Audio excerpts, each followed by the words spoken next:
OPEC, the Arab exporting states of oil, embargoed us, and because of our support for the Israelis. The effect of that was to reduce the supply of oil, mostly on the East Coast and West Coast. So those were the two extreme sectors, but there were ripples throughout the country. Gasoline was short, so service stations ran out, heating oil dealers ran out of fuel oil, factories shut down, GDP was hurt immeasurably, unemployment skyrocketed immediately.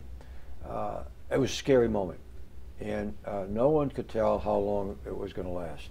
I wonder if we could start with your job as Energy Czar. What did that job entail? The overriding dynamic was to A, solve the crisis immediately and get rid of gasoline lines and get the economy going again.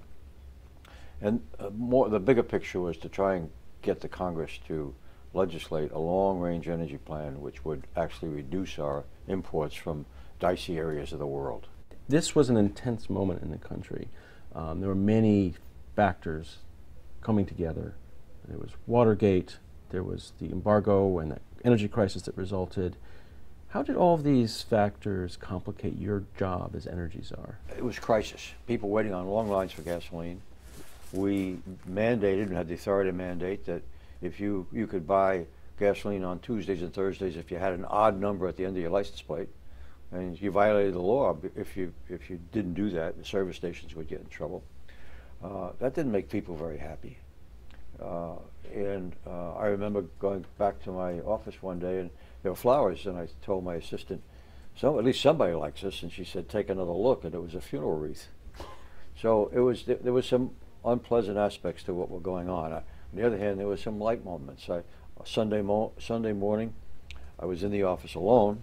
Phone rang, and it was a lady in Pennsylvania who said that her daughter was in law school, and I don't remember law school was a long drive from where they lived, and there was a final on Monday, and they had the wrong license plate and couldn't fill up their car, which wasn't much I could do about that.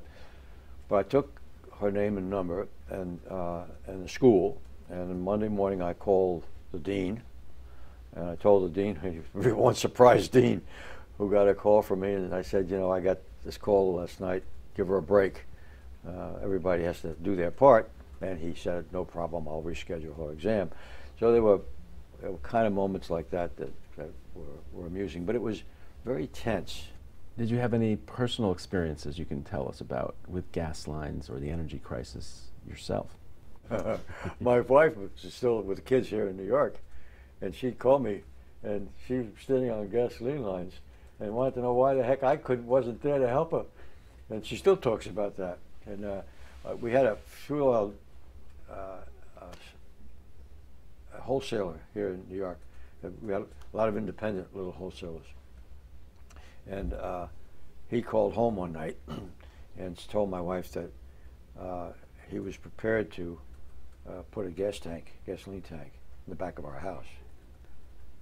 I said to her, "Could you imagine the photo on the front page of the New York Times with that hole in the ground in the back of our house?" So yeah, she had two young children, had to stand on line for gasoline, so I had some personal exposure. And she would say to me, "Yeah, sure, you got a Washington car, you got a driver, and all the gas you need." She was right.